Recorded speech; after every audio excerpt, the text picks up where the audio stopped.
Hello guys, in this video I'm going to show you how to use the food delivery option on the Indian Railway application. But first I just want to mention, don't forget to subscribe to my channel, because at 10,000 subscribers I am going to show you my whole YouTube revenue statistics and growth strategy, how to make money online. Now let's jump into it.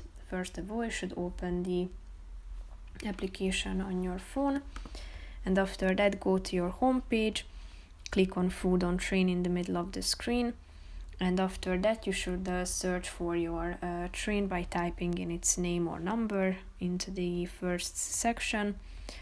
You can also select from the results, tap on boarding date and select your date, or you can also enter a 10-digit number, then click on the search button down below, and after that you will be able to use the food delivery in a train option.